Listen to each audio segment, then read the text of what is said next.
Last month, LEGO released its first ever DC modular building in the form of Arkham Asylum. Now, I'm not a huge superhero fan, but I do love modular buildings, and so I was really excited that when double points became available, I could pick this up, get a little bit of an extra discount, and build this and evaluate it in this independent review as if it were a modular building. So let's get ready and take a deep dive into Arkham Asylum. The box is your typical 18+ black background with a glow emanating from the built set. This one does have the Batman and DC logos in the bottom right, with the usual piece count and set number in the bottom left. Inside are 24 numbered bags, a loose piece of roller coaster track, a paper sleeve with the instructions and sticker sheets, and a 32x32 dark blade base plate. One new experience for me was using a lift-up insert box rather than the one where you just cut the tape on the flap and pour the pieces or the bags out. The instruction manuals have some details about Arkham and some of the key characters, but they don't really have the trivia or other commentary throughout the manual that you might see in other 18+ styled sets, such as the Schloss Neuschwanstein castle we built earlier this summer. There are definitely a lot of stickers, though. You can see them on these sticker sheets, and we'll talk a little bit more about that during this review. There are 17 minifigures included in the set, although the specifics are a bit controversial among LEGO and especially DC fans. This is in part because 6 of them are in orange jumpsuits. And while these suits have some nice printed details, including pockets on the torsos and legs and Arkham Asylum labeled on the back, many fans feel this was a missed opportunity to get some of these characters in their personal outfits. A good example of this is Killer Croc, who had only appeared once before in LEGO form way back in 2006, and we get him in a jumpsuit. The others in jumpsuits, the Penguin, Bane, Scarecrow, Harley Quinn, and the Joker, have all appeared multiple times in LEGO form and to varying degrees of recency. Among the other minifigs, it was nice getting Batwoman for just the second time, as well as Batwing for the first time ever. Among the other minifigs, my favorite is Poison Ivy, who sports a wonderfully printed torso and legs combination, along with a yellowish-green head. All 3 of these pieces are brand new, and perhaps that is reflected in the price that I'm seeing on Bricklink for this particular minifig. Batman and Robin have some very nice capes, while Mr. Freeze, the Riddler, Catwoman, and the security guards are solid, but not spectacular. For the minifigs, I can't really complain about the quantity, although I know some fans are worried about the quality, and I certainly understand that. Personally, as not somebody who is a huge DC fan, it doesn't bother me too much that we get 6 minifigs in the orange jumpsuits, although I can certainly understand fans' frustration with that. Building the Arkham Asylum in some places definitely felt like I was putting together a modular building. In other places, though, I could definitely tell it wasn't. Here's what I mean. The early stage of the build is very much like a dystopian modular building. You lay out the sidewalk and entrance, which utilizes dark blade tiles and jumper plates. One difference with the modulars is the broken nature of the sidewalk sections, which are in disrepair for Arkham Asylum. Other than that, you put down some Technic bricks in the usual spots, although there is a bit of an oddity here. Arkham Asylum is built as an inverted corner, but the Technic bricks are placed so that it is a typical corner building. There is only one Technic brick on the inverted corner sides, which looks a bit awkward and is something we'll explore a little bit later on. Modular buildings typically use a lot of creative building techniques along the exterior of the building because that is a focal point of the set, and usually you'll see this around windows or you'll see it with unique angles on the front. For instance, the Natural History Museum used quite a bit of candle pieces in order to create a nice frame along the outside of the windows. The Tudor Corner, which came out this year, actually has a very nice subtle angle along one of the sides of the buildings. The Arkham is a bit mixed when it comes to using the complex building techniques you might expect for a modular building exterior. First, I'm going to give these set designers a significant amount of praise for the angled entryway that is wonderfully built. You start with a 4x4 turntable piece that helps you set the angle, But the section is actually wobbly until you start locking it into place with some snot work to get some slopes in there. And then you take these 1x1 round plates with bars and you insert the bar into the stud for a 1x1 snot brick. Then you place the snot bricks at an angle next to a 1x2 round brick to allow these pieces to connect to the angled section. The result is a very strong, stable, angled section that is unique and well utilized in the interior. The windows are not as exciting as the entrance, however. There are some sections that have the flat front windows that are stacked, then a bracket on top of that with a 1x2 modified plate with 2 bars that kind of look like wings. It looks okay, but I have to say it's not particularly striking, and I would hope to have better details on an official modular building. 2 parts of the build actually reminded me of other modular style buildings. The first is when you put together the foundation, there's a spoon hidden amidst some tan wedge slopes. So this is very reminiscent of the modular police station, which has somebody digging out of their jail cell with a spoon, and did the exact same thing we see here. The second is along the exterior corners of the building, which use light blade dark curved slopes. Now this is how the X Mansion uses their corners, and even the Birch Books uses a similar building technique on its edges. So while the look is nice, if you have those sets, it's not going to stand out as terribly unique. There were some other notable building techniques used in the asylum, notably the sliding doors. Now this is a bit of a play feature, but it is incorporated very well into the set. On the first floor, the mechanism is connected to the yellow dumpster, which carries forward from the Marvel modulars. You simply pull the dumpster out and the cells open. On the second level, the mechanism is connected to this high voltage tile, which you can pull, which opens the cell doors. I also appreciate all of the thought that went to building the interior. While this is a review placing the Arkham Asylum in the context of modular buildings, I have to acknowledge that this isn't clearly meant to just be a modular building. Fans of DC Comics expect Easter eggs, and there are quite a few in there. Building all of these little interior details was actually fun and added quite a bit of variety to the build. One such highlight is the couch on the second floor, which makes excellent use of brackets to create a unique but realistic piece of furniture. 2 other cool builds were the gate, which uses 6 length bars and a spear to form iron rods, and the front of the police van. Now for this one, you use a series of brackets and modified plates to create the headlights, and it's very convoluted in terms of how it seems like it's being built, but works together so smoothly. The only downside is that you have to apply a sticker with a sand blue stripe in order to keep that line running through the length of the vehicle. If you apply it perfectly, you should be fine. If you're like me and messed it up slightly, then it looks a bit awkward. Speaking of stickers, there really were a lot in this set. There was over 65, and I have to say there were moments in time when the stickers got in the way of the pace of the building. There were a couple spots that I think that stood out, one of which, of course, was building the van itself. Now, this has 9 stickers on it, and in some cases, there were, I think, multiple steps where you were placing stickers in a row. It was a lot, and I found it a bit disjointed and took away from the building experience. Of course, the other problem that I have with stickers, especially as it relates to this set and particularly the police van, is that the base shade of the sticker doesn't match the color of the bricks. Here I've got this white van, and the stickers are just a distinct shade of white that's not a great flow from the sticker to the bricks. And this is a problem that LEGO's had in producing stickers for a number of years, and it still isn't fixed.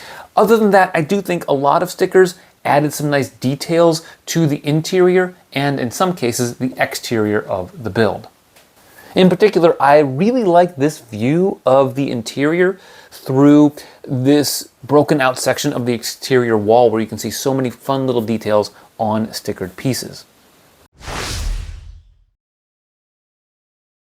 Unsurprisingly, this has a lot of really great pieces if you're interested in modular buildings. In particular, when we take a look at the bricks and modified bricks, there are a lot of them. In fact, there's over 300 of them in reddish brown, many of which are snot bricks. There's over 160 of them in light blay and over 50 in dark blay.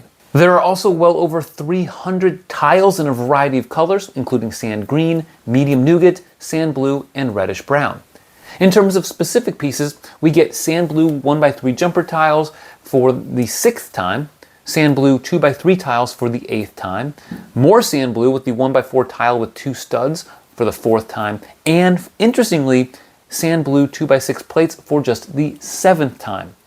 There are also some dark tan 3x3 round plates that have the 2x2 cutout for the 4th time, these light blade gargoyles, which are pretty new, light blade wings with the net bracket that's in the statue, and the bright light blue air tanks for the 3rd time. Also, I noticed that the dark brown double doors are relatively rare, appearing only 4 times in LEGO, and one of the pieces my kids love the most, the light aqua 1x2 tile with the Meow Bits advertisement on it. All told, I have to say that in terms of the building experience and the parts, there are definitely some significant pros and some cons. The pros, as I mentioned, are some of the building techniques, but also the pieces are fantastic if you wanted to build a modular building. The experience itself wasn't quite on par with typical modular buildings, although I have to say it was pretty typical to a Marvel modular, which shouldn't be a surprise to anybody, seeing as I think the designers of this set are similar to those, or the same as those who do the Marvel modulars. This one I would place, in terms of the building experience, below excellent official modulars, and also in terms of the Marvel modulars, below the Daily Bugle and the Sanctum Sanctorum, but above the X-Mansion. I don't have the Avengers Tower, so I can't compare it directly to that. The finished building really is an imposing structure, and I always forget just how much you can put on a 32x32 base plate and how big modular buildings can actually be. There are a lot of fantastic details in the set, such as the iron fence, which has some gaps to keep with the jailbreak theme of the set. The walkway leading up to the main entrance is broken up, highlighted by missing sidewalk tiles and a large Gotham City sewer grate. The unkempt ivy growing up the walls is again a nice touch, not just for the storyline, but also adding to the decrepit nature of the Arkham Asylum's exterior. The Gothic-styled roof looks nice and feels appropriate for Gotham City, with black, jagged peaks reaching into the sky. The spotlight on one corner eagerly looks for any escapees, while graffiti adorns some of the roof slopes. Along the side of the building, there's a dumpster, a drainage pipe that shows water coming out of it, the high-voltage electrical box that has some conduits that run from it to the interior, which is a great touch and shows attention to detail. There are also some posters on the back of the building, one with Metropolis featured, possibly suggesting a Daily Planet modular coming once the Daily Bugle retires. I'm just throwing it out there. I'd love to see that. And another graffiti poster beseeching us to vote for Harvey Dent for mayor. Some of the windows have iron bars over them, while others have ivy growing out of them. Conveniently, the latter are windows that were near Poison Ivy's jail cell. The interior is very detailed. The entrance has a checkered floor with some steps leading to a mugshot wall. There are various gadgets and security cameras showing the inmates' actions, as well as an elevator that has a massive door. Going up to the 2nd floor, from the elevator you enter a hallway that leads to a break room, and from there's a door to the right that leads to a psychiatrist's office, and another door that moves straight to the jail block. The narrow walkway along the 3 cells in the 2nd level lead to a wall that has a ladder, which allows the staff to avoid the elevator when they want to access one floor and the other. Some of the cells have beds that lift up, which is a very nice touch. Another cell has ivy growing up, and another has a fresh jumpsuit awaiting its occupant. The final cell actually has the floor dug out with the spoon and is a fun little play feature. Alright, so let's get into how the Arkham Asylum looks next to other modular buildings. Since it's designed as an inverted corner, we'll start with this configuration, with the Arkham flanked by the Natural History Museum and the Tudor corner. My immediate impression is how shadowy the asylum is when it's placed like this. It turns an already dark set into something even darker, which you might like. My kids actually kind of liked it this way, but in part because they're not a huge fan of the exterior details of the asylum. As placed, many of the exterior details are obscured, including the fences, gargoyles, and edge detailing. However, the main gate fits nicely between the 2 other modular buildings, as Arkham is prominently featured, spanning the length of the open area. Now, if you flip those 2 modulars, with the Tudor Corner on the left and the Natural History Museum on the right, it's a little bit different. The amount that is obscured increases. And if you wanted to place this as an inverted corner in your modular, I think you're going to have to play around with which buildings would look good next to it and allow you to feature some of the exterior details of the Arkham Asylum that you want featured. Another option is to place it as a straight connection, which happens to be my preferred treatment for the Ninjago City workshops, as that was also designed as an inverted corner.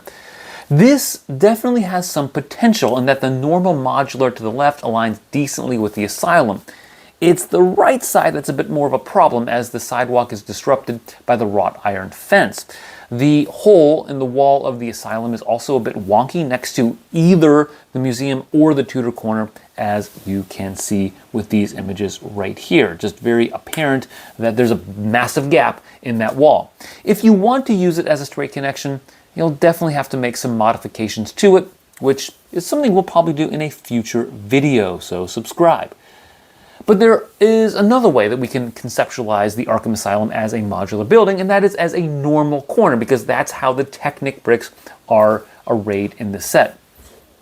This also, I think, has a bit of appeal in terms of accessing the asylum, as well as prominently displaying the exterior details. Of course, the biggest problem with this is that both sidewalks would now come to an abrupt halt when you reach the hard walls of the asylum. So out of the box built, this is not going to fit neatly into your modular city. You're going to have to make some modifications. You can either do this, I think, by tweaking the sidewalk space, or maybe this sidewall over here and getting rid of the elevator if you're only concerned about exterior details, or trying something else. Another option could be something like taking the Arkham Asylum and separating it out from other buildings and having different walkways leading up to it. I'm not sure that's really all that appealing, because how much space do you really have, and how much do you want to dedicate to an asylum? I mean, that's kind of, I think, an interesting question. But I do think one of the pros to this set is it does provide flexibility, right? You can include this as a straight, as an inverted corner, or as a corner, which allows you to then place it in your city where it's going to fill in a gap that you might have.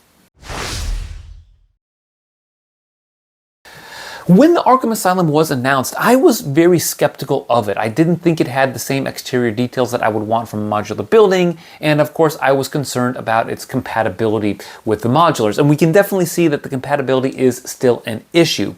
There are some fantastic details, though, that surprise me, not just on the exterior and how the corner entrance here is built, but even on the interior, which reminds me of an important point to make with doing this review, and that is sets like this, the Marvel and DC modulars, have multiple constituencies, and some of the budget for those sets is going to go toward what those fans are going to want to see in terms of Easter eggs, minifigs, and other interior details that may not be included in a typical modular building. So with that in mind, I have to say that the set designers here did a pretty decent job. However, evaluating this from the standpoint of a modular building, I want to acknowledge that it's not quite on par with some of the above average to excellent modular buildings that we've received in the past. For instance, I think the Tudor Corner is significantly better than this as a modular building, and it should. It was designed to be that way. Even the Natural History Museum, which was a little bit maybe an average to above average modular building, is probably a little bit better than this, but not substantially so. So I think it's important to keep all these things in mind when we think about how we would want to rate this particular set. It's got the great pieces, it's got 17 minifigs, which is more than most modular buildings have. It's got some fantastic interior details, a couple of play features, and in many ways is similar to modular buildings in that regard. One thing I do want to add to this is the price. This is $300 for roughly 3,000 pieces and 17 minifigs. So it's not a terrible price per piece ratio that we've come to expect with LEGO in 2025, especially for a licensed set. I also want to emphasize that this is actually a better deal, much better deal, I think, than the X Mansion, which costs $30 more, comes with only 100 more pieces, and fewer minifigs. There's 10 minifigs in the X Mansion compared to the 17 in here. So this is a much, much better deal than the X Mansion. And as such, I would rate this much better than I would the X Mansion. The X Mansion, I believe I gave a 6 out of 10 to. I will give this a 7 out of 10. It's not the 9 or 10 out of 10 that I saw with the Tudor Corner, or maybe the 8 or 9 with the Natural History Museum, but it's not terrible when it comes to a modular building, and it does have some virtues if you are a DC fan, which I would imagine you might want to get this set anyway. So that is our review of the Arkham Asylum. We are going to be making some modifications to it to fit it within our modular city. We're going to try to get these sidewalks to work out a little bit better, so make sure you subscribe and stay tuned for when that video drops. In the meantime, thank you for watching, and always remember to keep building together.